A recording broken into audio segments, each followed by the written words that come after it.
신뢰로 세계를 바꾸는 나라가 어디인지 아십니까? 2025년 봄 MIT 제임스 해밀턴 교수의 이 선언에 강의실 300명이 숨을 멈췄습니다.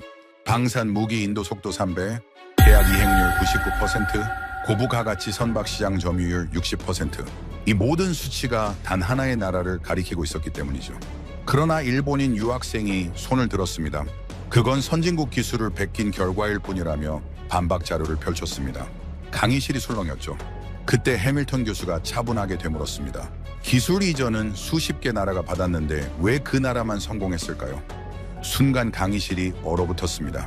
우크라이나 국방 전문가가 불위셀에서 했던 말이 있다며 교수가 입을 열었습니다. 우리는 그 나라를 두려워한다고요. 무기 때문이 아니라 신뢰 때문이라고요. 힘으로 누르는 게 아니라 약속으로 움직이는 나라. 네? 그래서 더 막기 힘들다고요. 도대체 그 나라가 무슨 비밀을 가진 걸까요? 어떻게 작은 땅덩어리가 강대국들 사이에서 이런 위치를 차지하게 된 걸까요? 그 놀라운 이야기 지금 바로 시작합니다. 안녕하세요. 저는 프랑스 파리에서 태어나 지금은 MIT에서 국제안보학을 공부하고 있는 소피아 베르나르입니다. 24살이고 석사과정 2년차죠. 제가 왜 이 이야기를 들려드리느냐면 제 인생을 완전히 바꿔놓은 강의가 있었기 때문입니다. 저희 아버지는 30년간 프랑스 외교관으로 일하셨습니다. 중동과 아프리카를 오가며 숱한 협상을 이끌어내신 분이죠. 그런데 제가 16살 때 아버지가 갑자기 은퇴하셨습니다. 시리아에서의 협상이 결렬되면서 민간인 수백 명이 피난길을 잃었거든요. 아버지는 그 일로 몇 달간 잠을 못 주무셨습니다. 어느 날 밤 서재에서 아버지가 중얼거리시던 말이 아직도 귓가에 맴돕니다. 약속을 지키지 못하면 사람이 죽는다. 신뢰를 잃으면 나라가 망한다. 그때는 무슨 뜻인지 제대로 몰랐습니다. 외교관 아버지의 직업병 정도로만 생각했죠. MIT에 입학한 후로도 저는 유럽 중심적인 시각을 버리지 못했습니다. 세계 질서는 미국과 유럽이 주도하고 아시아는 따라오는 구조라고 믿었거든요. 한국이라는 나라는 솔직히 관심 밖이었습니다. 삼성 스마트폰을 쓰긴 했지만 그게 어느 나라 제품인지도 신경 쓰지 않았죠. 그날은 2025년 3월 18일이었습니다. 도서관에서 논문을 쓰고 있는데 한소희가 달려왔습니다. 한국인 친구였는데 같은 석사과정이라 자주 어울렸죠. 소피아, 오늘 해밀턴 교수님 특강 있는 거 알아? 한소희가 숨을 헐떡이며 물었습니다. 주제가 뭔데 그렇게 흥분한 거냐고 되물었죠. 한국이래. 신뢰의 지정학이라는 제목이야.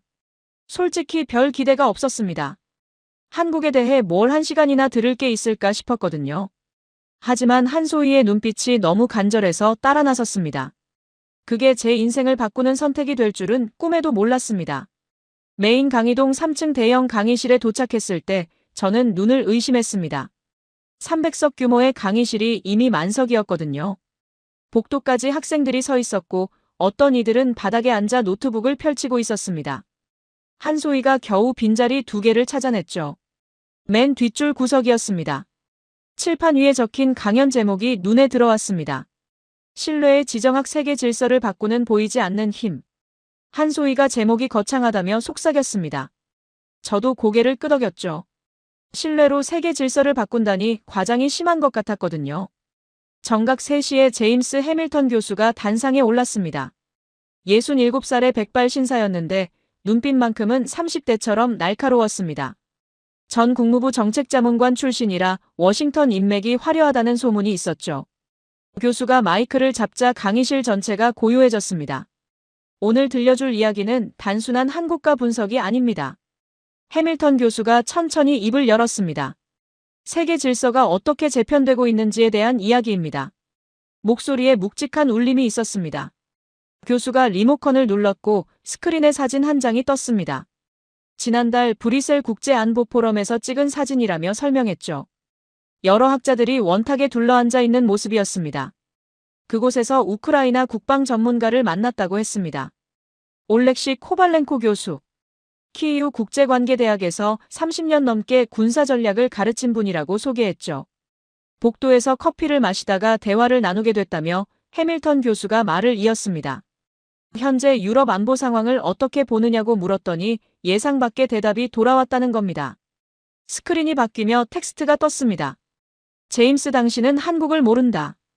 강의실 곳곳에서 웅성거림이 일었습니다. 한소희가 제 팔을 잡았죠. 갑자기 왜 한국이 나오는 걸까요? 해밀턴 교수가 잠시 말을 멈추고 강의실을 둘러봤습니다. 300명의 시선이 교수에게 꽂혀 있었죠. 올렉시 코발렌코 교수가 왜 갑자기 한국을 언급했는지 저도 궁금해지기 시작했습니다. 유럽 안보 이야기를 하다가 왜 아시아의 작은 나라가 튀어나오는 걸까요? 해밀턴 교수가 입을 열었습니다. 솔직히 그 순간 저도 이해가 안 됐습니다. 나토와 러시아 이야기를 하는데 왜 한국이 나오는지 말입니다. 하지만 올렉시 교수의 눈빛은 진지했습니다. 교수의 목소리가 낮아졌습니다. 그분이 이렇게 말씀하셨습니다. 우리는 한국을 두려워한다고요. 강의실이 완전히 조용해졌습니다. 누군가 기침하는 소리마저 크게 들렸죠. 한소희가 제 손을 꽉 잡았습니다. 저도 심장이 빨리 뛰는 걸 느꼈습니다. 우크라이나 군사 전문가가 한국을 두려워한다고요? 전쟁 중인 나라의 국방 전문가가요? 해밀턴 교수가 천천히 설명을 이어갔습니다. 저도 똑같이 물었습니다. 무기 때문입니까? 올렉시 교수가 고개를 저었다고 합니다. 기술력 때문입니까? 그것도 아니라고 했다는 거죠. 그럼 도대체 뭐 때문입니까? 교수가 물잔을 들어 한 모금 마신 뒤 대답을 전해줬습니다. 신뢰 때문이라고요. 신뢰라는 단어가 강의실에 울려 퍼졌습니다. 저는 고개를 갸우뚱했습니다. 신뢰가 뭐가 그렇게 대단하다는 걸까요? 국제관계에서 중요한 건 군사력과 경제력 아닌가요? 제가 배운 건 그랬거든요.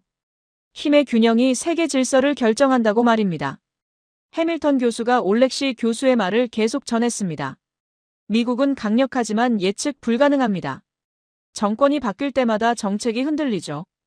유럽은 통합되어 있지만 의사결정이 너무 느립니다. 27개 나라가 합의해야 하니까요. 중국은 거대하지만 불투명합니다. 속내를 알 수가 없죠.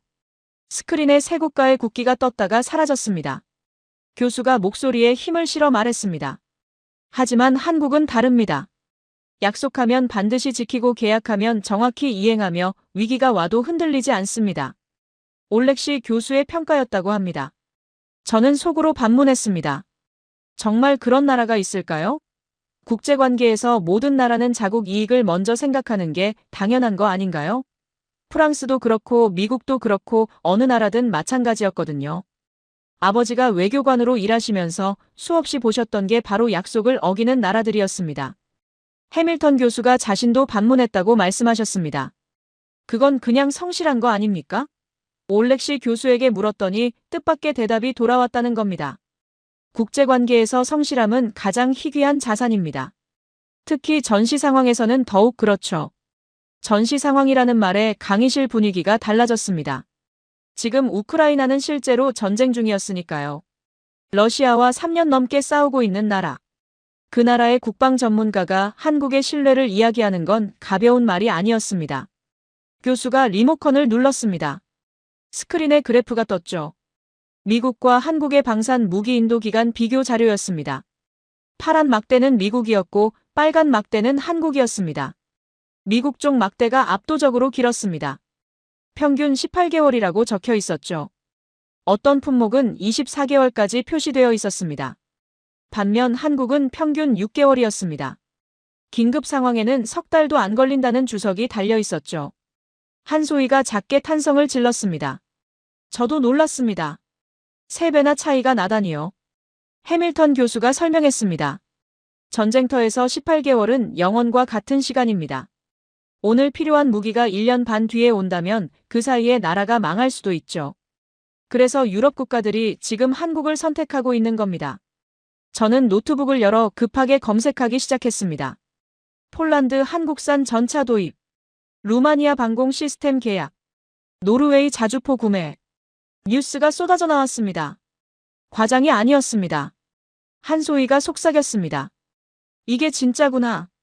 해밀턴 교수가 올렉시 교수의 마지막 말을 전했습니다. 서방 세계에서 한국만큼 신뢰받는 나라는 없습니다. 미국보다도 더 그렇습니다. 강의실 곳곳에서 술렁임이 일었습니다. 미국보다 한국이 더 신뢰받는다고요? 세계 최강대국보다요? 그 순간 아버지의 얼굴이 떠올랐습니다. 약속을 지키지 못하면 사람이 죽는다. 신뢰를 잃으면 나라가 망한다. 외교관이던 아버지가 평생 품고 산 신념이었죠. 그런데 지금 그 신념을 완벽하게 실현하고 있는 나라가 있다는 겁니다. 한국이라는 작은 나라가요. 강의실 뒤쪽에서 손이 올라갔습니다. 해밀턴 교수가 그 학생을 지목했죠. 일본인 유학생이었습니다. 타카하시 유키라는 이름이었는데 도쿄대에서 교환학생으로 온 학생이라고 자기소개를 했습니다. 동아시아 안보를 전공한다며 항상 논리적이고 준비된 질문을 던지는 걸로 유명했죠. 타카하시가 노트북을 들어올리며 말하기 시작했습니다. 교수님께서 보여주신 자료들이 흥미롭습니다. 하지만 한 가지 간과하신 부분이 있는 것 같습니다. 목소리가 자신감으로 가득 차 있었습니다. 한국의 방산 기술은 사실 대부분 미국과 유럽에서 이전받은 것입니다. 조선 기술 역시 일본이 1960년대부터 70년대까지 집중적으로 기술 지원을 해준 결과죠. 강의실 분위기가 미묘하게 변했습니다. 타카하시가 준비해온 자료를 스크린에 띄웠습니다. 일본 조선공학회가 발표한 논문이었죠. 한국 조선산업의 기원이 일본 기술자들의 지도에서 시작됐다는 내용이었습니다. 1960년대 현대조선이 설립될 때 일본 미쓰비시 중공업에서 파견된 기술자들이 핵심 역할을 했다는 기록이 나왔습니다. 그래프와 사진 자료까지 첨부되어 있었습니다. 한소희의 얼굴이 굳어지는 게 보였습니다. 저도 솔직히 고개가 끄덕여졌습니다. 몰랐던 내용이었거든요. 타카하시의 말이 사실이라면 한국의 성공은 그저 선진국 기술을 잘 베낀 결과에 불과한 게 아닐까요? 타카하시가 계속해서 자료를 보여줬습니다. 방산 분야도 마찬가지라며 한국의 K9 자주포는 영국 AS-90 기술을 기반으로 했고 K2 전차는 미국 에이브람스의 영향을 받았다는 자료를 제시했습니다. 논리가 탄탄했고 근거도 명확했습니다. 결론적으로 한국의 성공은 선진국 기술을 잘 흡수한 결과입니다. 독자적인 능력이라고 보기는 어렵죠. 타카하시의 목소리에는 승리감이 묻어 있었습니다. 몇몇 학생들이 고개를 끄덕이는 게 보였습니다. 저도 그중 하나였죠. 일리 있는 지적처럼 들렸거든요. 한소희가 제 팔을 잡으며 속삭였습니다. 저건 일부분만 본 거야. 눈빛이 억울함으로 가득 차 있었습니다.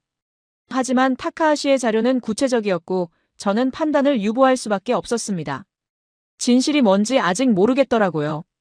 강의실 분위기가 흔들리기 시작했습니다. 처음에 충격과 경이로움이 사라지고 의심이 피어오르고 있었죠. 해밀턴 교수는 어떻게 대응할까요? 저는 교수의 표정을 살폈습니다. 놀랍게도 해밀턴 교수는 전혀 동요하지 않았습니다. 오히려 잔잔한 미소를 띠고 있었죠. 마치 이런 질문을 기다렸다는 듯이요. 교수가 천천히 입을 열었습니다. 매우 좋은 지적입니다. 타카하시 학생의 말이 맞습니다. 실제로 한국이 선진국 기술을 배운 건 사실이죠. 강의실이 술렁였습니다. 교수가 학생의 반박을 인정한 겁니다. 한소희의 얼굴이 창백해졌습니다. 저는 혼란스러웠죠. 그럼 아까까지 들은 이야기는 다 뭐였던 걸까요? 하지만 해밀턴 교수의 다음 말이 분위기를 완전히 바꿨습니다. 그런데 여기서 한 가지 질문을 던지고 싶습니다. 교수가 칠판 앞으로 걸어가며 분필을 들었습니다. 커다란 글씨로 문장 하나를 적기 시작했죠. 기술 이전은 많은 나라가 받았다.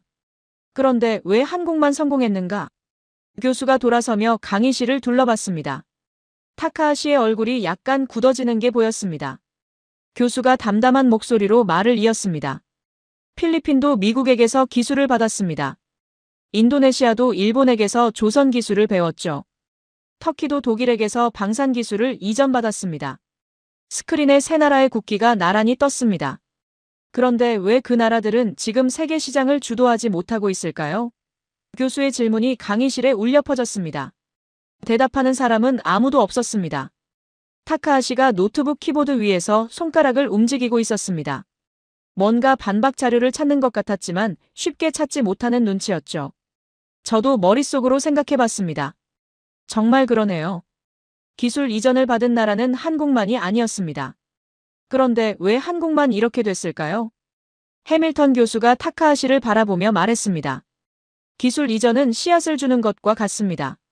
하지만 그 씨앗을 싹 틔우고 나무로 키우며 숲을 만드는 건 전혀 다른 차원의 능력이죠. 교수의 목소리가 강의실을 가득 채웠습니다. 순간 아버지의 말이 또 떠올랐습니다. 능력이 있어도 신뢰가 없으면 아무것도 아니다. 반대로 신뢰가 있으면 능력은 따라온다. 아버지가 외교관 생활 30년을 마치며 하셨던 말이었죠. 한국은 그 신뢰를 어떻게 만들어냈을까요? 저는 점점 더 궁금해지기 시작했습니다. 해밀턴 교수의 질문이 머릿속에서 맴돌았습니다. 왜 한국만 성공했는가? 저는 노트에 그 질문을 적어놓고 밑줄을 그었습니다. 단순한 학문적 호기심이 아니었습니다. 제 안에서 뭔가가 흔들리고 있었거든요. 솔직히 고백하자면 저는 유럽 중심주의자였습니다. 파리에서 태어나 소르본 대학을 다녔고 아버지는 프랑스 외교관이셨죠. 집에서 나누는 대화는 늘 유럽과 미국 중심이었습니다. 아시아는 그저 떠오르는 시장일 뿐이었고 문화적으로는 아직 멀었다고 생각했습니다.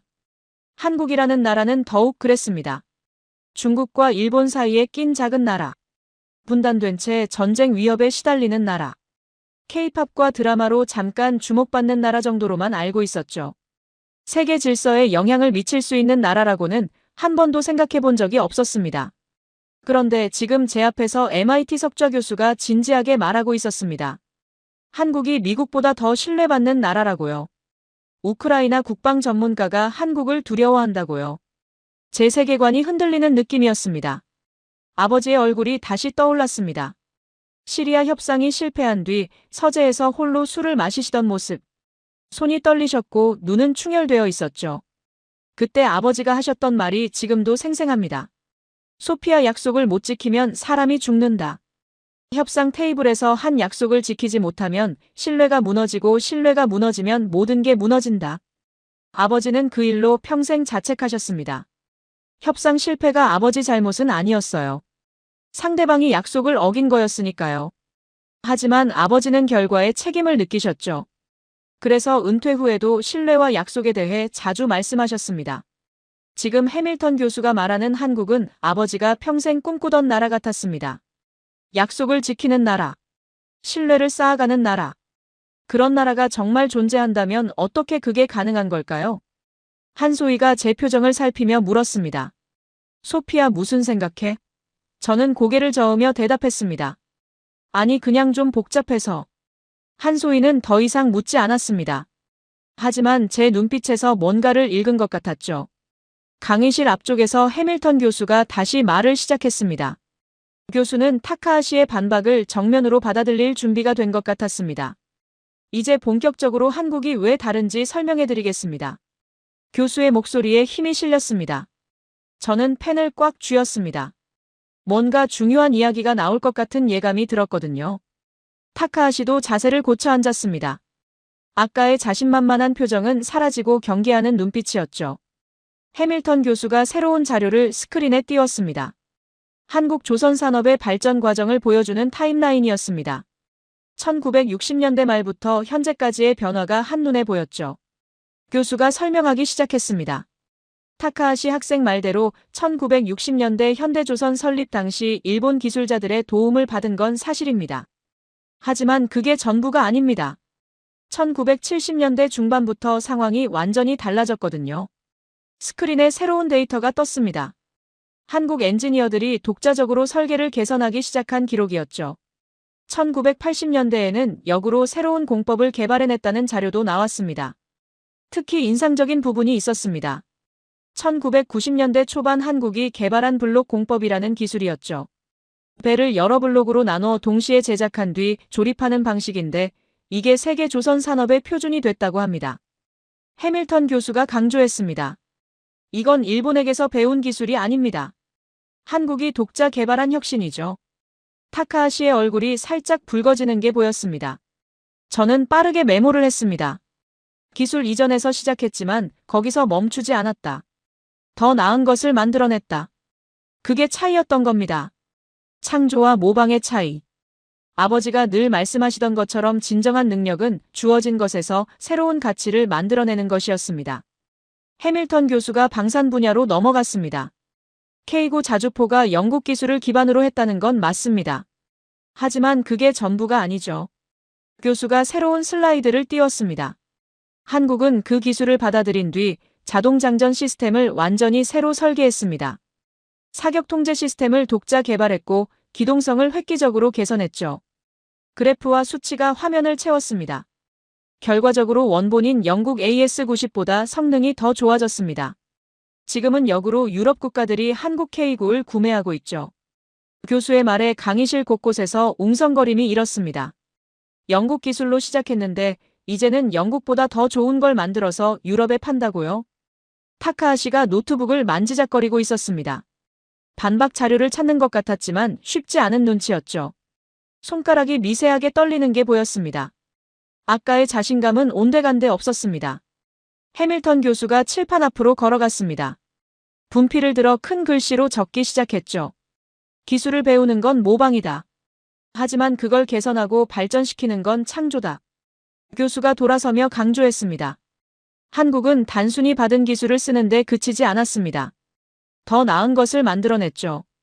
이게 다른 나라들과의 차이입니다. 그 순간 강의실 중간쯤에서 손이 올라갔습니다. 한국인 여학생이었습니다. 해밀턴 교수가 지목하자 그녀가 일어났죠. 죄송합니다, 교수님. 제가 보충 설명을 드려도 될까요? 목소리가 차분하면서도 자신감이 있었습니다. 교수가 고개를 끄덕였습니다. 물론이죠, 김서연 학생. 앞으로 나오세요. 한소희가 제 귀에 속삭였습니다. 서연 언니야. 조선공학 박사과정인데 진짜 대단한 사람이야.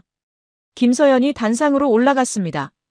28살 정도로 보였는데 차분한 분위기에 눈빛은 날카로웠죠. 노트북을 연결하더니 새로운 자료를 띄웠습니다. 저는 현대중공업에서 3년간 일했습니다. 지금은 MIT에서 디지털 조선 시스템을 연구하고 있죠. 김서연이 자기소개를 하며 화면을 가리켰습니다. 실제 현장 데이터를 보여드리겠습니다. 화면에 한국조선소 내부 사진이 떴습니다. 거대한 선박이 건조되고 있는 모습이었죠. 한국조선소들은 이미 디지털 조선소 시스템을 완벽하게 구축했습니다. 설계부터 건조까지 모든 과정이 3차원 디지털 모델로 관리되죠. 김서연이 구체적으로 설명하기 시작했습니다. 과거에는 배 한 척 만드는데 도면만 수천 장이 필요했습니다. 설계 변경이 있으면 모든 걸 다시 그려야 했죠. 하지만 디지털 트윈 기술을 쓰면 가상 공간에서 먼저 배를 완성하고 문제점을 미리 찾아낼 수 있습니다.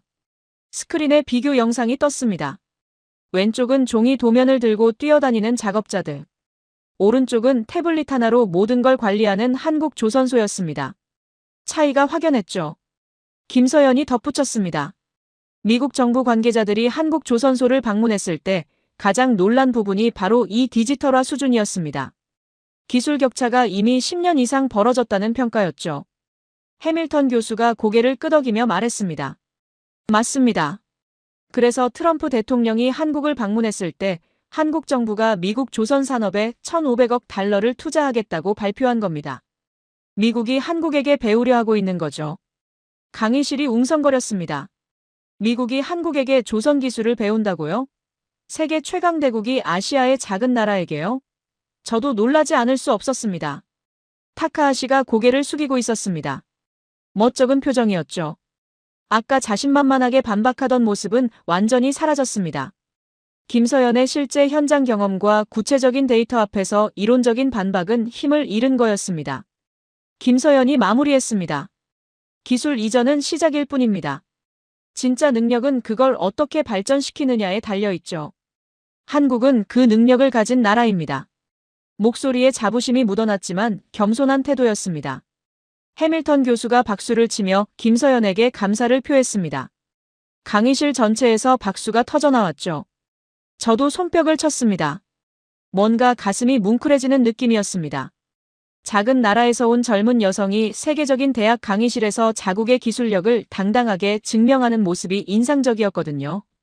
김서연이 자리로 돌아간 뒤 해밀턴 교수가 다시 칠판 앞에 섰습니다. 분필을 들어 커다란 원 3개를 그리기 시작했죠. 이제 본격적으로 한국의 성공 비결을 파헤쳐 보겠습니다.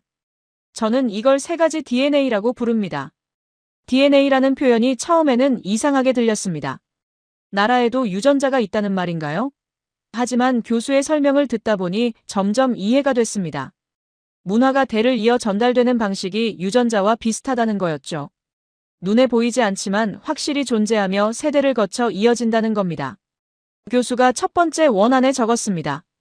정교함의 DNA. 이걸 설명하려면 시간을 거슬러 올라가야 합니다. 650년 전으로요. 교수가 리모컨을 눌렀고 스크린에 오래된 책 한 권이 나타났습니다. 종이가 누렇게 바랜 고서였습니다. 한자로 빼곡히 적혀 있었죠. 직지심체요절 1377년. 교수가 이 책이 인류 역사에서 어떤 의미를 갖는지 아느냐고 물었습니다. 몇몇 학생들이 고개를 갸우뚱했습니다. 저도 처음 들어보는 이름이었거든요. 해밀턴 교수가 설명하기 시작했습니다. 이건 현존하는 세계 최초의 금속활자 인쇄물입니다. 잠깐요. 금속활자요? 구텐베르크가 최초 아니었나요? 한소희가 작게 중얼거렸습니다. 교수가 그 말을 들은 듯 미소 지으며 대답했죠. 많은 사람들이 그렇게 알고 있지만 사실이 아닙니다. 구텐베르크의 42행 성경이 나온 게 1455년입니다. 직지심체요절은 그보다 무려 78년이나 앞서죠. 78년. 숫자가 크게 와닿지 않았는데 교수가 비유를 들어줬습니다. 지금으로 치면 1947년과 2025년의 차이입니다. 한국 전쟁이 일어나기 전과 인공지능 시대인 지금만큼의 시간 차이죠. 갑자기 실감이 났습니다. 엄청난 시간 차이였어요. 그렇게 오래전에 한국이 금속활자를 만들었다고요? 교수가 화면을 바꿨습니다. 직지심체요절의 실제 페이지가 확대되어 나타났죠. 글자들이 선명하게 보였습니다. 650년 전 인쇄물인데도 글자 하나하나가 또렷했습니다. 이 정교함을 주목하세요. 각 글자의 크기가 일정하고 배열이 정확하며 먹의 농도까지 균일합니다. 해밀턴 교수가 강조했습니다. 하지만 더 놀라운 건 따로 있다며 새로운 자료를 꺼냈죠. 금속활자를 만드는 과정에 대한 연구 논문이었습니다. 구리와 주석 납을 정확한 비율로 배합해야 했고 주조 온도를 섭씨 1000도 안팎으로 정밀하게 유지해야 했으며 식히는 속도까지 조절해야 했다는 내용이 나왔습니다. 교수가 의미심장한 질문을 던졌습니다. 이게 무엇과 비슷하다고 생각하세요? 강의실이 조용했습니다. 아무도 대답하지 못했죠. 현대 반도체 제조 공정입니다. 교수가 답을 말해줬습니다. 순간 소름이 돋았습니다. 화면에 두 개의 이미지가 나란히 떴습니다. 왼쪽은 금속활자 제작 과정, 오른쪽은 반도체 웨이퍼 제조 공정이었습니다. 해밀턴 교수가 하나씩 비교하기 시작했습니다. 금속 배합 비율의 정확성은 현대 반도체의 도핑 공정과 같습니다. 주조 온도 제어는 웨이퍼 에칭 온도 관리와 유사하죠. 냉각 속도 조절은 어닐링 과정과 동일한 원리입니다. 650년 전에 이미 나노미터 수준의 정밀도를 추구했다는 말입니다. 물론 측정 단위는 달랐지만 완벽함을 추구하는 정신은 똑같았죠. 교수의 설명에 강의실이 숨죽였습니다. 저는 과거와 현재가 이렇게 연결되는구나 싶었습니다. 한국의 반도체 산업이 세계 최고 수준인 게 우연이 아니었던 겁니다. 600년 전부터 이어져 온 정교함에 대한 집착, 완벽함에 대한 추구. 그게 DNA처럼 새겨져 있었던 거였습니다. 한소희가 속삭였습니다. 이건 나도 몰랐어. 한국인인 한소희도 처음 듣는 이야기였던 거죠. 타카하시는 여전히 고개를 숙이고 노트에 뭔가 열심히 적고 있었습니다. 아까의 반박 정신은 사라지고 진지하게 배우는 학생의 모습이었습니다. 해밀턴 교수가 더 깊이 파고들었습니다. 왜 그토록 정교한 금속활자를 만들어야 했을까요? 단순히 책을 찍어내려면 목판 인쇄로도 충분했습니다. 실제로 중국은 목판 인쇄를 주로 사용했고 유럽도 초기엔 목판을 썼죠. 교수가 심각한 표정으로 설명을 시작했습니다. 한국의 지정학적 위치를 생각해 보세요. 북쪽으론 중국, 서쪽으론 바다 건너 일본. 대륙 세력과 해양 세력 사이에 낀 땅이었습니다. 스크린에 한반도 지도가 떴습니다. 주변 강대국들이 표시되어 있었죠. 고려시대만 해도 몽골의 침입을 6차례나 받았습니다. 왜구의 약탈도 끊이지 않았죠. 나라가 언제 망할지 모르는 상황이었습니다. 교수의 목소리가 무거워졌습니다. 그런 위기 속에서 고려 사람들이 깨달은 게 있었습니다. 무력만으로는 거대한 적을 막을 수 없다는 것. 하지만 지식과 문화는 나라가 망해도 살아남을 수 있다는 것. 순간 아버지의 말이 떠올랐습니다. 협상 테이블에서 진짜 힘은 총칼이 아니라 신뢰다. 지식과 문화가 곧 신뢰의 기반이었던 겁니다. 해밀턴 교수가 계속했습니다. 그래서 지식을 보존하고 전파하는 일이 곧 나라를 지키는 일이라고 생각했습니다. 화면에 새로운 텍스트가 떴죠. 나라가 망하면 안 된다. 교육이 무너지면 안 된다. 이 두 문장은 똑같다. 교수가 이 등식을 설명하기 시작했습니다. 현대 한국 사람들이 교육에 유독 열정적인 이유가 바로 여기에 뿌리를 두고 있습니다. 자녀 교육을 위해서라면 모든 걸 쏟아붓는 이유죠. 저는 유럽에서 한국 학부모들의 교육열을 뉴스로 본 적이 있었습니다. 지나치다 싶을 정도로 교육에 집착한다고 생각했죠. 하지만 지금 다르게 보였습니다. 이건 단순한 출세욕이 아닙니다. 생존 본능이죠. 교수가 강조했습니다. 지정학적으로 강대국에 둘러싸인 작은 나라가 살아남으려면 국민 한 명 한 명이 뛰어나야 합니다. 교육이 무너지면 나라가 무너진다는 역사적 경험이 DNA처럼 각인되어 있는 겁니다. 갑자기 한국 유학생들이 도서관에서 밤늦게까지 공부하던 모습이 떠올랐습니다. 처음엔 그저 열심히 하는구나 정도로만 생각했는데 이제 다르게 보였습니다. 그들의 몸에 흐르는 600년 역사의 무게가 느껴지는 것 같았습니다. 해밀턴 교수가 화면을 바꿨습니다. 한국 역사의 주요 위기들이 타임라인으로 나타났죠. 몽골 침입 후 금속활자 완성, 임진왜란 후 거북선 발명, 일제강점기 후 교육운동 확산, 한국전쟁 후 경제개발, 외환위기 후 IT혁명. 패턴이 보이기 시작했습니다. 매번 큰 위기가 온 후에 더 큰 혁신이 일어났던 겁니다. 한국은 약할 때 더 강해지는 나라구나. 교수가 강조했습니다. 위기가 올수록 더 강해지는 민족입니다. 왜 그럴까요? 대답은 간단합니다. 위기야말로 생존의 순간이고 생존하려면 변해야 하며 변화는 곧 혁신이라는 걸 역사를 통해 배웠기 때문이죠. 저는 펜을 놓고 잠시 생각에 잠겼습니다. 프랑스는 어땠을까요? 위기가 왔을 때 어떻게 대응했을까요? 솔직히 비교가 됐습니다. 유럽 국가들은 위기 때 분열하거나 외부의 도움을 구하는 경우가 많았죠. 하지만 한국은 스스로 혁신으로 대응했던 겁니다. 해밀턴 교수가 마무리했습니다. 이게 바로 첫 번째 DNA입니다. 정교함의 DNA. 생존을 위해 완벽을 추구하는 정신. 위기를 기회로 바꾸는 능력. 650년 전 금속활자, 장인들이 심어놓은 씨앗이 지금 반도체와 조선산업에서 꽃을 피우고 있는 겁니다. 저는 노트에 적었습니다. 정교함의 DNA. 생존의 DNA. 위기를 기회로 바꾸는 DNA. 이제 두 번째 DNA가 궁금해지기 시작했습니다. 한소희가 속삭였습니다. 어때 재미있지? 저는 고개를 끄덕였습니다. 재미있는 정도가 아니었습니다. 제 세계관이 흔들리고 있었거든요. 유럽 중심으로만 세상을 보던 제가 아시아의 작은 나라에서 인류 문명의 깊은 지혜를 발견하고 있었습니다.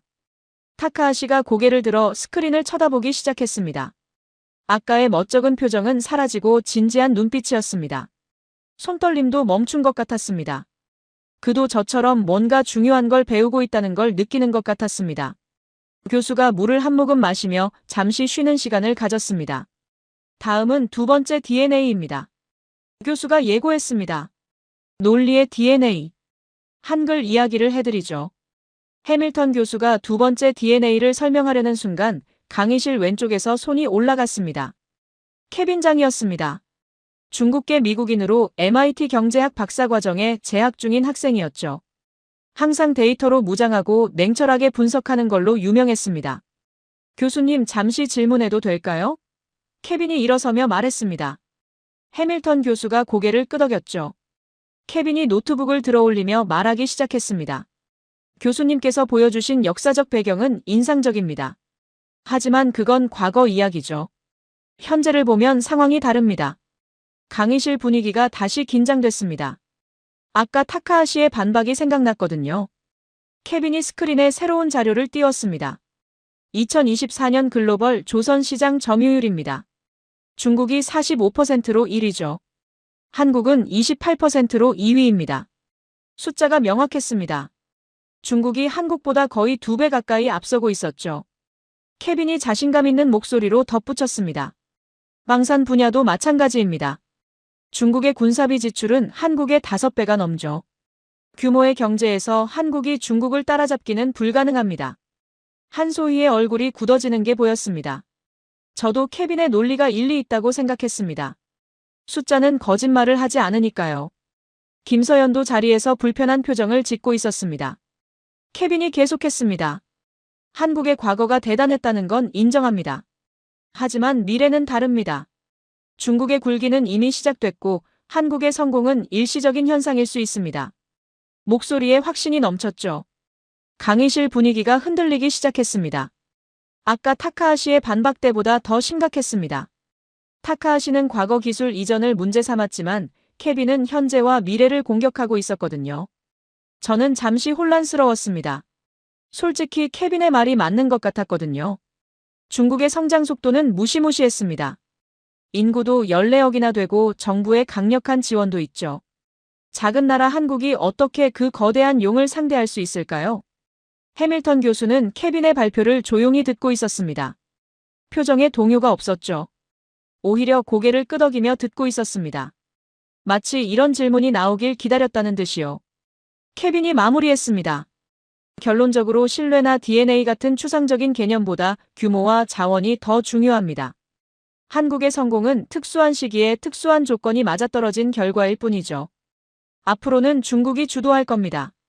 자리에 앉으며 케빈이 뿌듯한 표정을 지었습니다. 몇몇 학생들이 고개를 끄덕이는 게 보였습니다. 저도 그중 하나였죠. 데이터는 명확했고 논리도 탄탄했으니까요. 한소희가 제 손을 잡으며 속삭였습니다. 소피아, 저건 전체 그림을 못 보는 거야. 눈빛이 답답함으로 가득 차 있었습니다. 하지만 저는 뭐라고 대답해야 할지 몰랐습니다. 케빈의 숫자가 너무 명확했거든요. 아버지가 은퇴하시기 전 마지막으로 하셨던 말이 떠올랐습니다. 소피아, 세상은 숫자로만 움직이지 않는다. 보이지 않는 힘이 있어. 그때는 무슨 뜻인지 몰랐습니다. 지금도 완전히 이해한 건 아니었죠. 해밀턴 교수가 천천히 입을 열었습니다. 케빈 학생, 좋은 지적입니다. 숫자는 중요하죠. 하지만 숫자가 전부는 아닙니다. 교수의 목소리가 차분했습니다. 강의실이 다시 집중하기 시작했습니다. 이제 진짜 이야기를 해드리죠. 교수가 리모컨을 들며 말했습니다. 왜 규모가 아닌 신뢰가 승리하는지 보여드리겠습니다. 해밀턴 교수가 새로운 슬라이드를 띄웠습니다. 케빈 학생이 보여준 자료는 전체 조선시장 점유율이었죠. 하지만 시장에는 층위가 있습니다. 교수가 화면을 가리키며 설명했습니다. 스크린에 새로운 그래프가 나타났습니다. 고부가 가치 선박 시장 점유율이라는 제목이었죠. 숫자가 완전히 달랐습니다. 한국 62%, 중국 18%, 일본 12%. 강의실 곳곳에서 놀란 소리가 흘러나왔습니다. 케빈의 얼굴이 굳어지는 게 보였죠. 아까의 자신감이 흔들리는 눈치였습니다. 해밀턴 교수가 설명했습니다. 배에도 등급이 있습니다.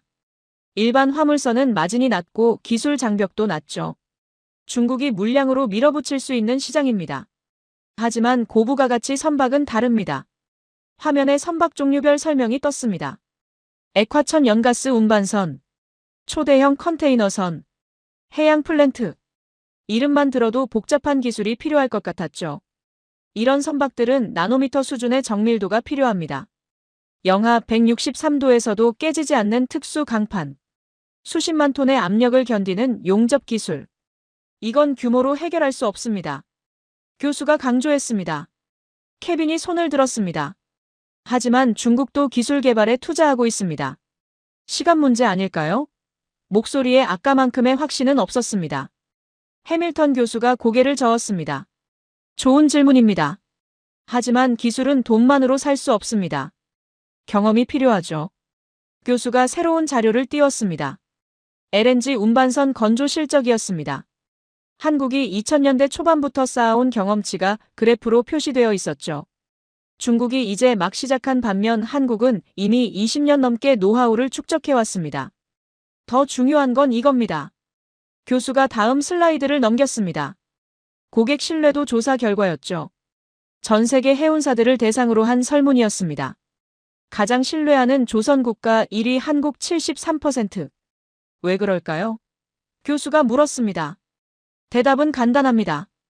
약속을 지키기 때문이죠. 납기를 정확히 맞추고 품질의 하자가 없으며 문제가 생기면 즉시 해결해줍니다. 김서연이 다시 손을 들었습니다. 교수가 지목하자 그녀가 보충 설명을 했습니다. 제가 현대중공업에서 일할 때 경험한 사례가 있습니다. 노르웨이 해운사에서 LNG 운반선을 주문했는데 인도 이틀 전에 설계 변경을 요청했죠. 강의실이 웅성거렸습니다. 이틀 전에 설계 변경이요? 그게 가능한가요? 김서연이 미소 지으며 대답했습니다. 보통은 불가능합니다. 하지만 저희 팀은 밤새 작업해서 해결했죠. 고객사 담당자가 울면서 감사하다고 했습니다. 다른 나라 조선소였으면 몇 달은 지연됐을 거라고요. 해밀턴 교수가 고개를 끄덕였습니다. 이게 바로 신뢰입니다. 숫자로 측정하기 어렵지만 실제로 계약을 결정하는 요소죠. 케빈 학생 규모가 크면 뭐합니까? 고객이 믿지 못하면 주문을 안 하는데요. 케빈이 입술을 깨물며 고개를 숙였습니다.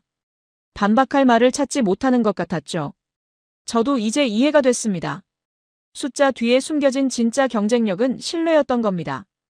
교수가 미국 이야기를 꺼냈습니다. 최근 미국 정부가 자국 조선 산업 부활을 위해 한국의 도움을 요청했습니다. 트럼프 대통령 방한 때 한국 정부가 미국 조선 산업에 1,500억 달러 투자를 발표했죠. 세계 최강 대국이 작은 나라에게 기술을 배우러 왔습니다. 규모가 전부라면 이런 일이 가능할까요? 교수의 질문에 아무도 대답하지 못했습니다. 한소희가 제 손을 꽉 잡았습니다. 눈빛이 반짝이고 있었죠. 저도 가슴이 뛰기 시작했습니다. 뭔가 중요한 걸 깨닫고 있다는 느낌이 들었거든요. 해밀턴 교수가 칠판의 두 번째 원을 가리켰습니다. 이제 두 번째 DNA로 넘어가겠습니다. 논리의 DNA입니다. 교수가 분필을 들어 원 안에 한글이라고 적었습니다. 한글이요? 문자가 DNA와 무슨 관계가 있죠? 뒤쪽에서 누군가 중얼거리는 소리가 들렸습니다. 저도 같은 의문이었습니다. 교수가 미소 지으며 대답했습니다. 언어는 단순한 의사소통 도구가 아닙니다. 사고방식을 결정하는 틀이죠. 리모컨을 눌러 새로운 슬라이드를 띄웠습니다. 화면에 낯선 기호들이 나타났습니다. 기역, 니은, 디귿, 리을. 한글 자음들이었죠. 교수가 설명하기 시작했습니다.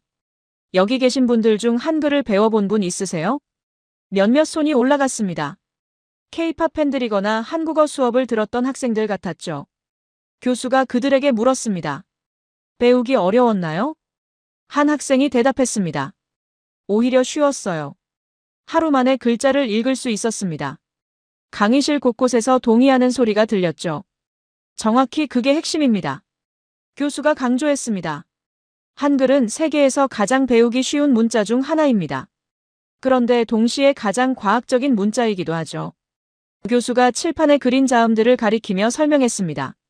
이 글자들은 무작위로 만들어진 게 아닙니다. 각 자음은 그 소리를 낼 때 발음기관이 만드는 모양을 본떠서 만들어졌죠. 화면에 발음기관 도해가 떴습니다.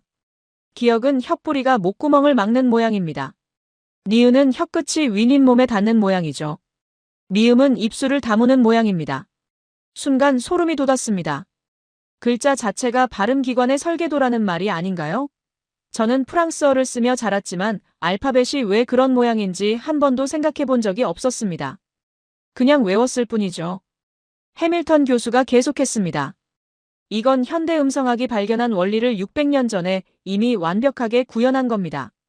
국제 음성 기호가 만들어진 게 1888년인데 한글은 그보다 450년이나 앞섰죠. 한소희가 자랑스러운 표정으로 제 팔을 잡았습니다. 이건 나도 학교에서 배웠어. 근데 이렇게 설명 들으니까 새롭다. 속삭이는 목소리에 감격이 묻어났습니다. 교수가 화면을 바꿨습니다. 컴퓨터 코드가 나타났죠. 파이썬 프로그래밍 언어였습니다. 이게 한글과 무슨 관계가 있을까요? 교수가 질문을 던졌습니다. 강의실이 조용해졌습니다. 아무도 연결고리를 찾지 못하는 것 같았죠. 저도 마찬가지였습니다. 프로그래밍 언어의 핵심은 논리성과 체계성입니다. 교수가 설명하기 시작했습니다. 최소한의 명령어로 복잡한 작업을 수행하고 규칙에 따라 조합하면 무한한 결과를 만들어낼 수 있죠. 그런데 한글이 정확히 같은 원리입니다. 스크린에 비교표가 떴습니다. 왼쪽은 프로그래밍 언어의 특징, 오른쪽은 한글의 특징이었습니다. 모듈화된 구조, 논리적 조합 규칙, 확장 가능한 시스템, 오류 최소화 설계. 항목들이 거의 일치했습니다. 한글은 600년 전에 만들어진 프로그래밍 언어입니다. 교수의 선언에 강의실이 술렁였습니다. 저는 앞서 들었던 이야기가 연결되기 시작했습니다. 한국이 IT 강국이 된 게 우연이 아니었던 겁니다. 어려서부터 논리적인 문자를 사용하면서 자연스럽게 시스템적 사고를 배운 거였죠. 언어 자체가 프로그래밍 교육이었던 셈입니다. 교수가 흥미로운 사례를 하나 꺼냈습니다. 구글과 마이크로소프트 같은 글로벌 IT 기업들이 최근 한글의 구조를 연구하고 있습니다. 인공지능 자연어 처리 분야에서 한글의 체계성이 큰 장점으로 작용하거든요. 특히 음성인식 AI를 개발할 때 한글이 가장 효율적이라고 합니다. 왜냐하면 한글은 소리와 글자가 정확히 1대1로 대응되기 때문이죠. 영어는 같은 철자도 문맥에 따라 발음이 다르지만 한글은 항상 같은 소리입니다. 케빈이 고개를 끄덕이고 있었습니다. 아까의 반박 정신은 완전히 사라지고 진지하게 배우는 학생의 모습이었죠. 타카하시도 열심히 노트에 적고 있었습니다. 해밀턴 교수가 칠판의 세 번째 원을 가리켰습니다. 마지막 DNA입니다. 진화의 DNA. 교수가 원안의 교육이라고 적었습니다. 한국 사람들에게는 멈추지 않고 배우는 DNA가 있습니다. 나이가 들어도 새로운 것을 배우고 시대에 뒤처지지 않으려고 노력하며 끊임없이 자신을 업데이트하죠. 교수의 목소리에 열정이 묻어났습니다. 화면에 조선시대 과거 시험장 그림이 떴습니다. 교수가 설명했습니다. 조선시대에는 과거 제도라는 게 있었습니다. 원칙적으로는 신분에 관계없이 시험을 통해 관리가 될 수 있는 제도였죠. 물론 현실적으로는 양반들이 유리했지만 중요한 건 원칙이었습니다. 능력으로 인정받을 수 있다는 희망이 있었죠. 그래서 백성들이 자식 교육에 목숨을 걸었습니다. 스크린에 통계 자료가 떴습니다. 조선시대 서당수를 보여주는 그래프였죠. 18세기 후반 조선 전역에 서당이 2만 개가 넘었다고 합니다. 인구 1000만 명 정도였던 시대에 2만 개 서당이라면 마을마다 학교가 있었다는 의미입니다. 해밀턴 교수가 현대로 시간을 옮겼습니다. 그리고 이 전통이 지금까지 이어졌습니다. 화면에 현대 한국 교육 통계가 떴죠. OECD 국가 중 대학 진학률 1위, 교육비 지출 비율 최상위권, 평생교육 참여율 세계 최고 수준. 저는 유럽에서 한국 교육열에 대한 뉴스를 본 적이 있었습니다. 지나치다 과열됐다 그런 비판이 많았죠. 하지만 지금 다르게 보였습니다. 이건 단순한 교육열이 아닙니다. 교수가 강조했습니다. 생존 전략이죠. 한국은 자원도 없고 땅도 좁으며 강대국에 둘러싸여 있습니다. 그런 나라가 살아남으려면 사람이 자원이 되어야 합니다. 아버지가 하셨던 말이 떠올랐습니다. 협상 테이블에서 진짜 무기는 정보와 지식이다. 많이 아는 쪽이 이긴다. 한국은 나라 전체가 그 원칙으로 움직이고 있었던 겁니다. 교수가 특별한 사례를 하나 보여줬습니다. 65세 할머니가 코딩을 배워서 앱을 만든 이야기였죠. 일본 방송에도 소개됐다는 내용이었습니다. 영상 클립이 재생됐습니다. 할머니가 아이패드로 코드를 짜는 모습이 나왔죠. 자막이 영어로 번역되어 있었습니다. 나이는 숫자일 뿐입니다. 배우고 싶은 마음만 있으면 됩니다. 강의실 곳곳에서 감탄하는 소리가 들렸습니다. 저도 놀랐습니다. 유럽에서는 은퇴하면 여가를 즐기는 게 일반적인데 한국 어르신들은 새로운 기술을 배우고 있다니요. 해밀턴 교수가 질문을 던졌습니다. 여러분은 평생 배울 준비가 되어 있나요? 강의실이 조용해졌습니다. 대답하는 학생은 없었죠. 여기 있는 대부분의 학생들은 졸업하면 공부를 멈출 겁니다. 학위를 따면 배움이 끝났다고 생각하죠. 교수의 말이 뼈아프게 들렸습니다. 저도 솔직히 그렇게 생각하고 있었거든요. 하지만 한국은 다릅니다. 졸업이 끝이 아니라 시작이라고 생각하죠. 평생을 배우며 살아갑니다. 직장인의 80% 이상이 업무 외 시간에 공부한다는 통계가 있습니다. 교수가 설명했습니다. 왜 그럴까요? 멈추는 순간 뒤처진다는 걸 알기 때문입니다. 기술은 빠르게 변하고 시장은 급격히 바뀌며 어제의 지식은 오늘 쓸모 없어집니다. 그래서 계속 배워야 살아남는다고 생각하는 겁니다. 이게 바로 진화의 DNA입니다. 멈추지 않고 성장하는 힘이죠. 저는 펜을 놓고 생각에 잠겼습니다. 프랑스는 어떨까요? 유럽은요? 솔직히 비교가 됐습니다. 안정을 추구하고 변화를 두려워하는 문화와 끊임없이 진화하려는 문화. 어느 쪽이 미래에 유리할까요? 한소희가 속삭였습니다. 우리나라 사람들 정말 열심히 살아. 때로는 너무 힘들어 보이기도 하지만 목소리에 복잡한 감정이 묻어났습니다. 자부심과 안타까움이 섞인 것 같았죠. 해밀턴 교수가 칠판에서 한 발짝 물러섰습니다. 세 개의 원이 선명하게 그려져 있었죠. 정교함, 논리, 진화. 각각의 원 안에 적힌 단어들이 눈에 들어왔습니다. 이제 모든 걸 연결해 보겠습니다. 교수가 분필을 들어 세 원이 겹치는 중심부에 큰 글씨로 적기 시작했습니다. 신뢰. 강의실 전체가 숨을 죽이고 지켜봤습니다. 저도 펜을 꽉 쥐고 칠판을 응시했죠. 퍼즐의 마지막 조각이 맞춰지는 순간이었습니다. 교수가 천천히 설명하기 시작했습니다. 금속 활자의 정교함은 현대 조선 산업의 완벽성으로 이어졌습니다. 0.1mm 오차도 허용하지 않는 장인 정신이 배 한 척 한 척에 녹아있죠. 그래서 한국 조선소가 약속한 납기를 정확히 지킬 수 있는 겁니다. 첫 번째 원을 가리키며 교수가 말했습니다. 정교함이 품질을 보장합니다. 한글의 논리성은 시스템적 사고를 만들었습니다. 교수가 두 번째 원을 가리켰죠. 어려서부터 논리적인 문자를 쓰면서 자연스럽게 체계적으로 생각하는 능력이 생겼습니다. 이게 디지털 강국이 되는 토대가 됐고 복잡한 프로젝트를 효율적으로 관리하는 능력으로 발전했죠. 두 번째 연결이었습니다. 논리성이 효율을 만듭니다. 교육열은 약속 준수 문화를 만들었습니다. 교수가 세 번째 원을 가리켰습니다. 어려서부터 스터디 모임에서 자기 몫을 해내는 훈련을 합니다. 팀으로 함께 성장하는 경험을 쌓으며 책임감을 배우죠. 이게 나중에 계약을 정확히 이행하는 능력이 됩니다. 세 번째 연결이었습니다. 진화가 일관성을 유지합니다. 해밀턴 교수가 칠판 중심의 신뢰를 크게 동그라미 쳤습니다. 이 세 가지 DNA가 만나는 지점에서 신뢰가 탄생합니다. 정교함이 품질을 보장하고 논리성이 효율을 만들며 진화가 일관성을 유지하죠.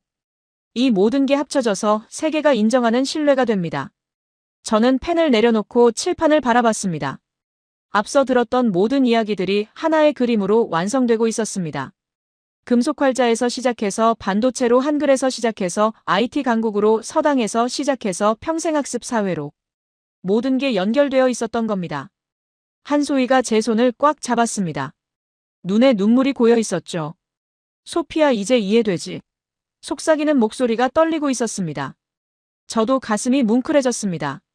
타카하시가 고개를 들어 칠판을 쳐다보고 있었습니다. 아까의 반박 정신은 온데간데 없고 경외감 어린 눈빛이었죠. 케빈도 마찬가지였습니다. 두 사람 모두 진지하게 배우는 학생의 모습이었습니다. 교수가 브뤼셀 국제포럼 사진을 다시 띄웠습니다. 올렉시 코발렌코 교수와의 대화 장면이었죠. 그때 나눴던 대화를 더 자세히 공개하겠습니다. 강의실이 다시 집중했습니다.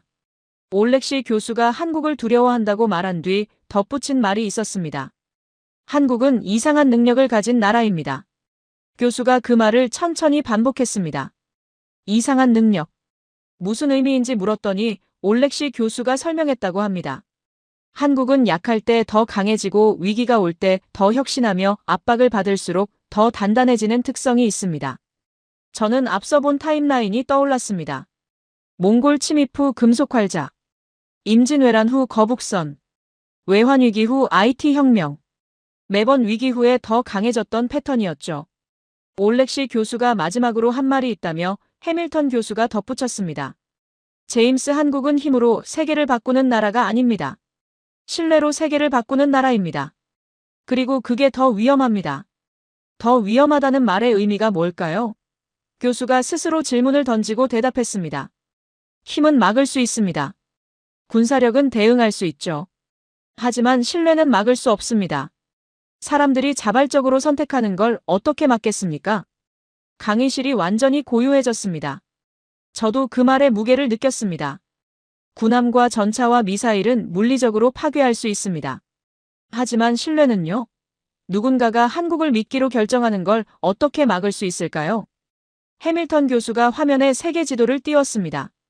한국과 방산 계약을 맺은 나라들이 파란색으로 표시되기 시작했죠. 폴란드, 루마니아, 노르웨이, 호주, 사우디아라비아. 유럽부터 중동, 아시아까지 점점 파란색이 늘어났습니다. 이게 신뢰의 힘입니다. 교수가 강조했습니다. 총칼로 얻은 게 아닙니다. 약속을 지켜서 얻은 거죠. 상대방이 스스로 선택한 겁니다.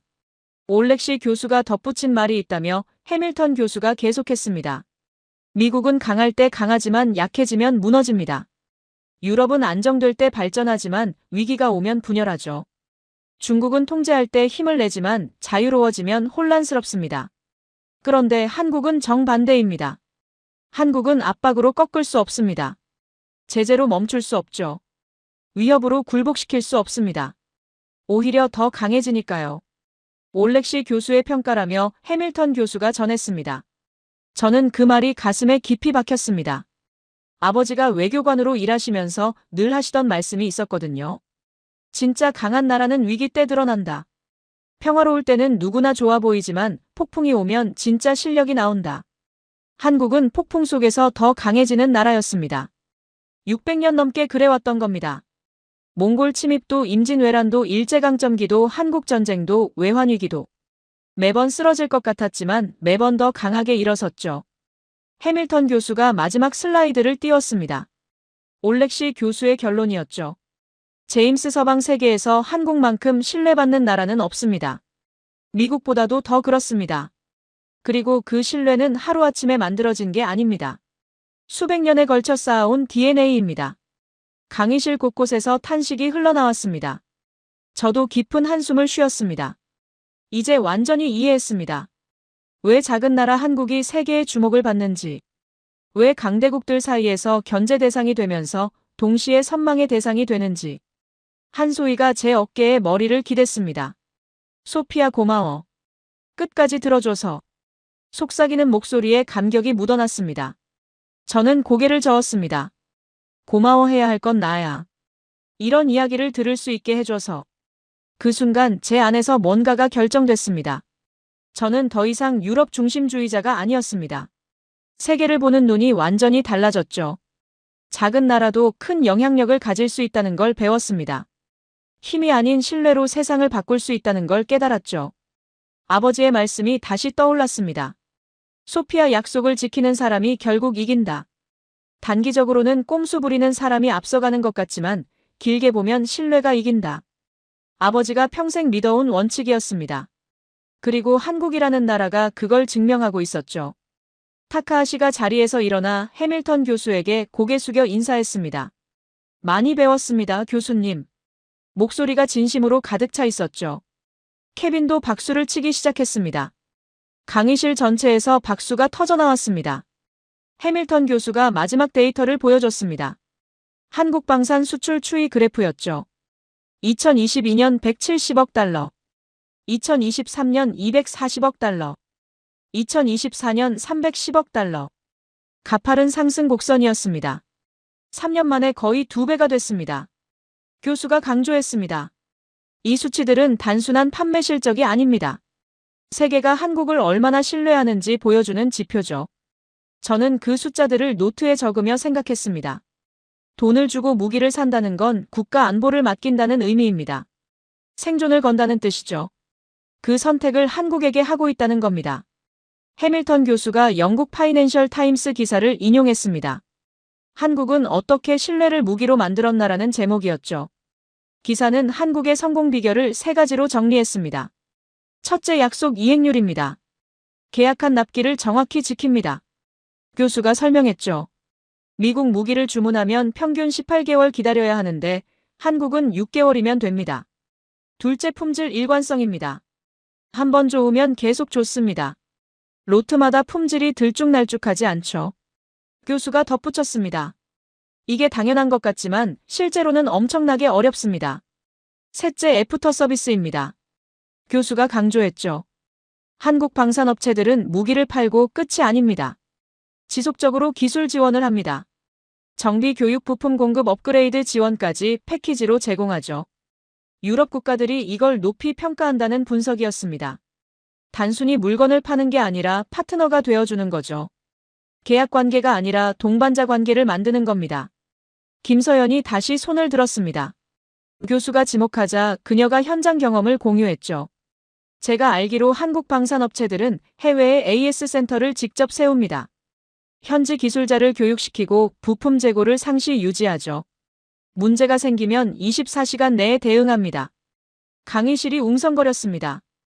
24시간 내 대응이요? 그게 가능한가요?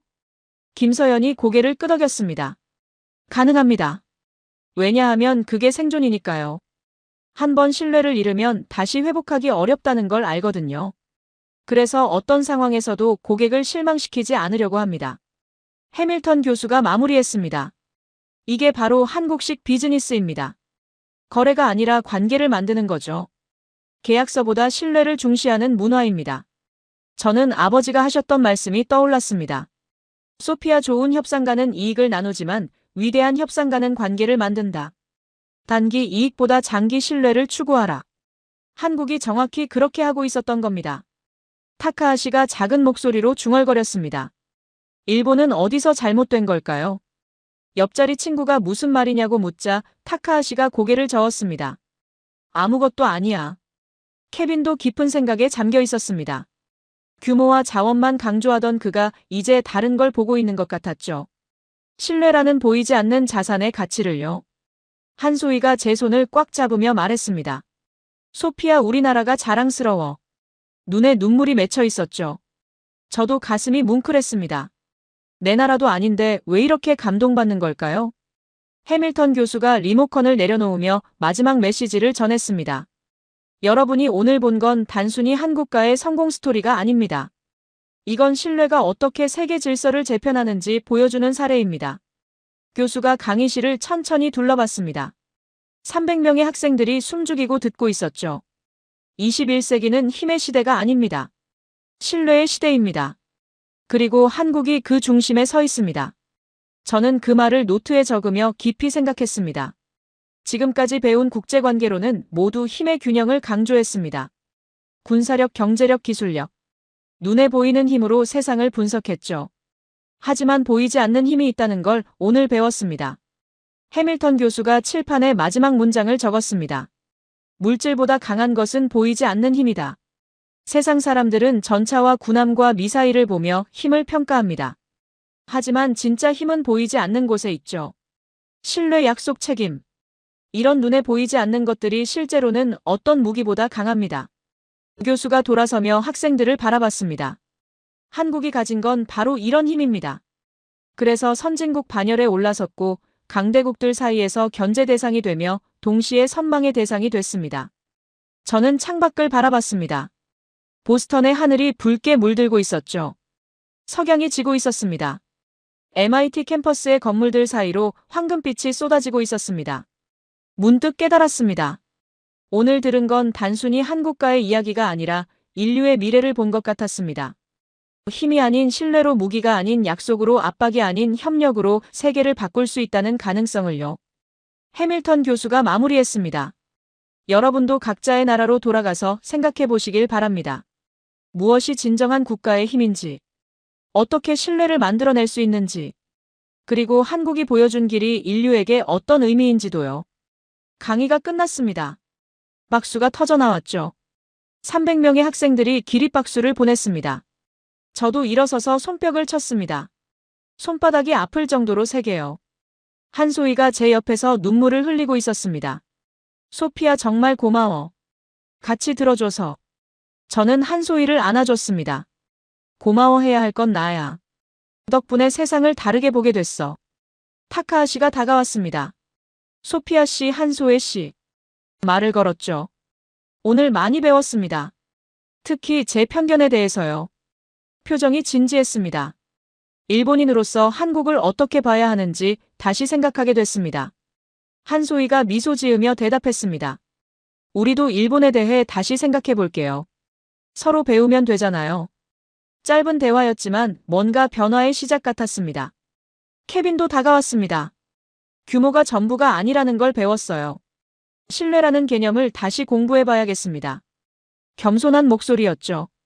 아까의 자신만만함은 사라지고 배우려는 자세가 보였습니다. 저는 강의실을 나서며 생각했습니다. 오늘 이 강의가 제 인생을 바꿔놓을 것 같았습니다. 유럽 중심으로만 세상을 보던 제가 이제 다른 눈으로 세상을 보게 됐으니까요. 강의가 끝난 뒤 김서연 선배가 다가왔습니다. 소피아 씨 시간 있으면 커피 한잔 할래요? 차분한 목소리였죠. 한소희가 제 등을 밀며 속삭였습니다. 가봐, 서연 언니랑 얘기하면 좋을 거야. 캠퍼스 근처 카페에 앉았습니다. 김서연 선배가 아메리카노를 주문하더니 본론을 꺼냈죠. 강의 어땠어요? 눈빛이 궁금함으로 가득 차 있었습니다. 솔직히 충격이었어요. 저는 답했습니다. 한국에 대해 이렇게 깊이 생각해 본 적이 없었거든요. 유럽에서는 한국을 그냥 K-팝이나 삼성 정도로만 알고 있어요. 김서연 선배가 미소 지었습니다. 저도 처음에는 그랬어요. 한국에서 태어나 자랐지만 제 나라의 진짜 가치를 몰랐죠. 현대중공업에서 일하면서 알게 됐어요.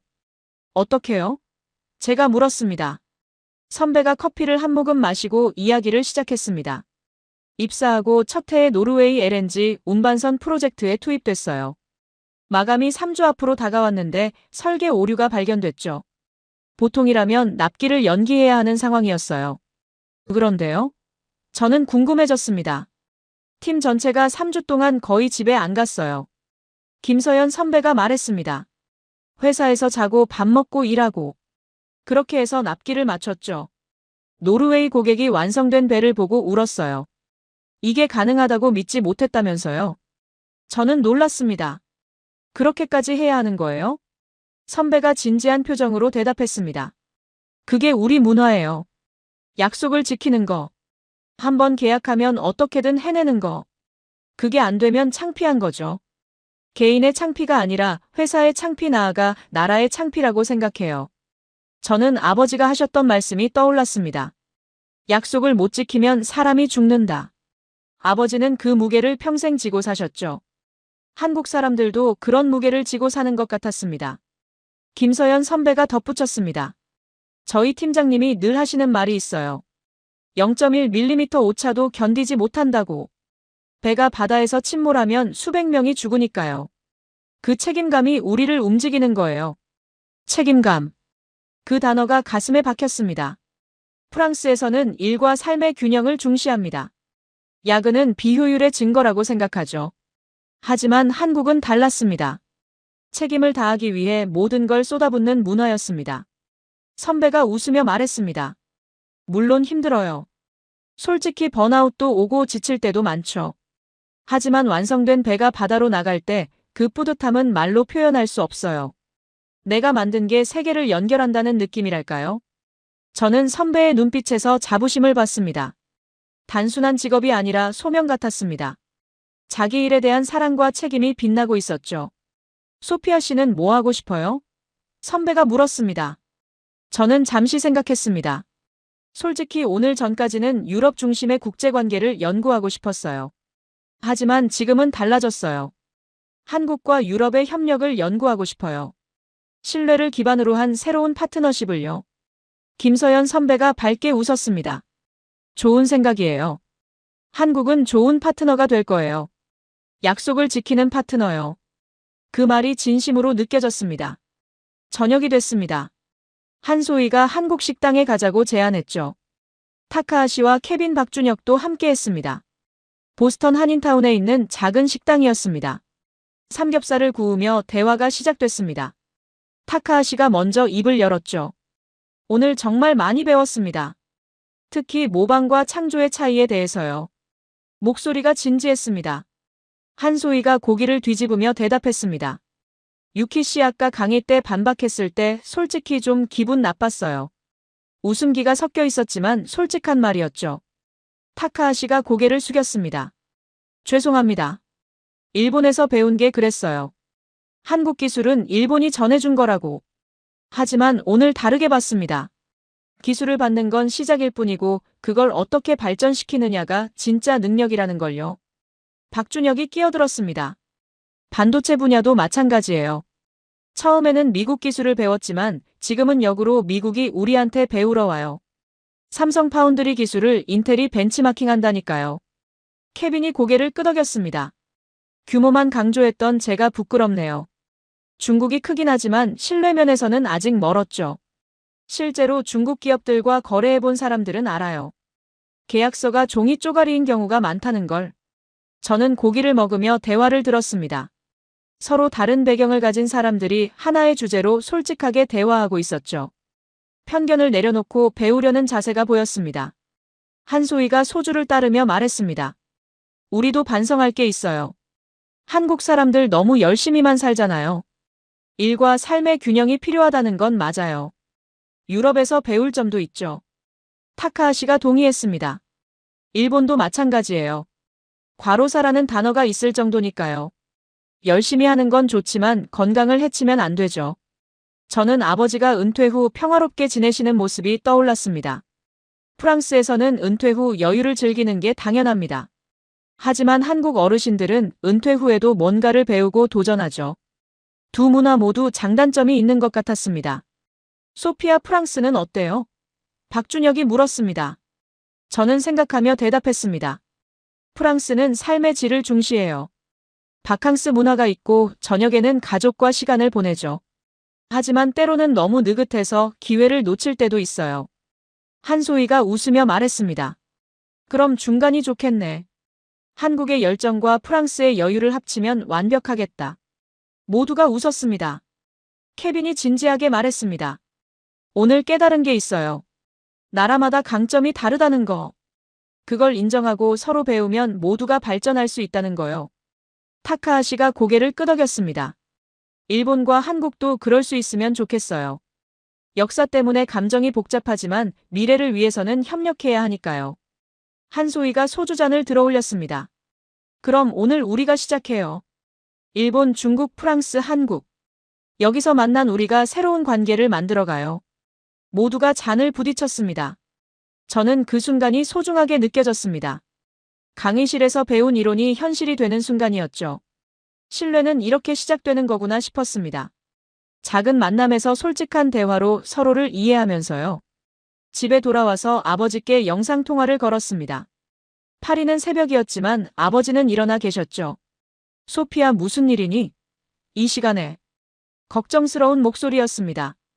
아버지, 오늘 특별한 강의를 들었어요. 저는 흥분된 목소리로 말했습니다. 한국에 대한 강의였는데 아버지가 늘 말씀하시던 게 생각났어요. 무슨 말이? 아버지가 궁금해하셨습니다. 약속을 지키는 게 진짜 힘이라는 거요. 신뢰를 쌓는 게 무기보다 강하다는 거요. 저는 오늘 들은 이야기를 요약해서 전해드렸습니다. 한국의 3가지 DNA에 대해서요. 정교함, 논리, 진화. 그리고 그 모든 게 만나서 만드는 신뢰에 대해서요. 아버지가 한참 동안 말이 없으셨습니다. 화면 너머로 아버지의 눈이 빛나는 게 보였죠. 소피아, 그게 바로 내가 30년 동안 믿어온 거란다. 목소리가 떨리고 있었습니다. 알아요, 아버지. 저는 고개를 끄덕였습니다. 그런데 그걸 실제로 실현하고 있는 나라가 있다는 게 놀라웠어요. 작은 나라인데 큰 영향력을 가지고 있어요. 힘이 아니라 신뢰로요. 아버지가 깊은 한숨을 쉬셨습니다. 내가 시리아에서 실패했을 때 생각했던 게 바로 그거였어. 약속을 지키지 못하면 모든 게 무너진다는 거. 그때 그 좌절감을 아직도 안고 살고 있단다. 저는 가슴이 찡했습니다. 아버지, 그건 아버지 잘못이 아니었어요. 상대방이 약속을 어긴 거잖아요. 아버지가 고개를 저으셨습니다. 결과적으로 사람들이 피해를 봤어. 협상가로서 책임을 느낄 수밖에 없지. 하지만 소피아, 내가 오늘 배운 걸 들으니 희망이 생기는구나. 신뢰를 지키는 나라가 성공한다는 걸 보여주는 사례가 있다니. 아버지, 저 진로를 바꾸려고요. 저는 결심을 말씀드렸습니다. 유럽 중심 국제관계가 아니라 한국과 유럽의 협력을 연구하고 싶어요. 신뢰 기반의 새로운 파트너십을요. 아버지의 얼굴에 미소가 번졌습니다. 좋은 생각이다, 소피아. 내가 그 길을 간다면 아버지도 응원할게. 목소리에 자부심이 묻어났습니다. 고마워요, 아버지. 저는 눈물이 날 것 같았습니다. 아버지가 평생 믿어온 가치를 저도 이어가고 싶어요. 약속을 지키는 사람이 되고 싶어요. 아버지가 화면 너머로 손을 흔드셨습니다. 소피아, 내가 자랑스럽다. 오늘 좋은 하루였구나. 이제 자거라. 영상통화를 끝내고 창밖을 바라봤습니다. 보스턴의 밤하늘에 별이 빛나고 있었죠. 저는 깊은 숨을 들이쉬었습니다. 오늘 하루가 제 인생의 전환점이 될 것 같았습니다. 노트북을 열어 메모를 시작했습니다. 연구 주제, 신뢰 기반 국제관계와 한국 모델. 손가락이 빠르게 움직였죠. 머릿속에 아이디어가 쏟아지고 있었습니다. 한국이 보여준 건 작은 나라도 큰 영향력을 가질 수 있다는 거였습니다. 힘이 아니라 신뢰로, 무기가 아니라 약속으로. 그 모델을 연구하고 확산시키는 게 제 역할이 될 수 있을 것 같았습니다. 밤늦게까지 메모를 정리했습니다. 내일 지도 교수님께 연구 주제 변경을 말씀드려야겠다고 생각하며 잠자리에 들었죠. 오랜만에 설레는 마음으로 잠들었습니다. 일주일이 지났습니다. 저는 지도 교수님께 연구 주제 변경을 승인받았죠. 한국과 유럽의 신뢰 기반 협력 모델. 교수님도 흥미로운 주제라고 하셨습니다.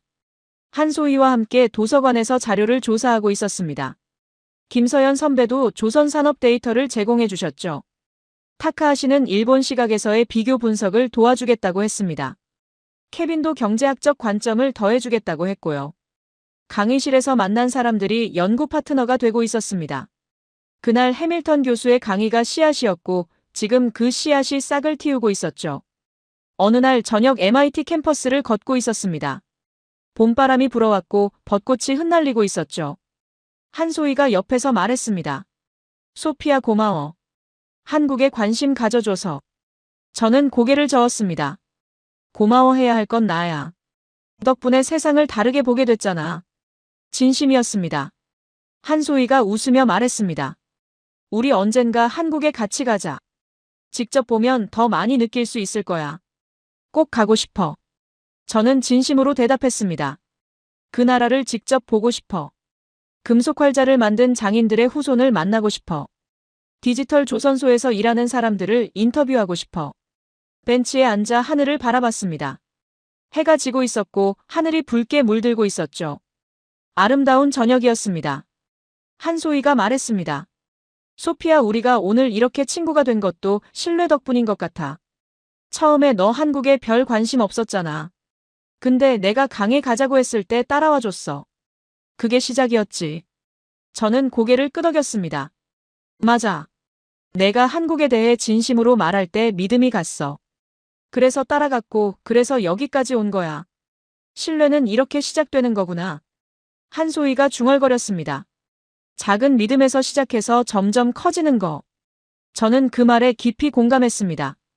국가 간 신뢰도 마찬가지일 거예요. 작은 약속을 지키는 것에서 시작해서 점점 커지는 거죠. 한국이 그렇게 해온 거고요. 하늘의 별이 하나둘 나타나기 시작했습니다. 보스턴의 밤하늘은 파리만큼 아름다웠죠. 저는 깊은 숨을 들이쉬었습니다. 아버지가 하셨던 말씀이 떠올랐습니다. 소피아, 세상은 빠르게 변하지만 신뢰나 진심 같은 건 여전히 변하지 않는다. 우리가 누군가를 믿는 순간 세상도 조금은 더 단단해지지 않을까. 저는 이제 그 말의 의미를 완전히 이해했습니다. 한국이 보여준 건 바로 그거였습니다. 세상이 아무리 변해도 변하지 않는 가치가 있다는 것. 약속, 신뢰, 책임. 그런 보이지 않는 것들이 결국 세상을 바꾼다는 것. 한소희가 일어서며 말했습니다. 가자, 소피아. 내일도 할 일이 많잖아.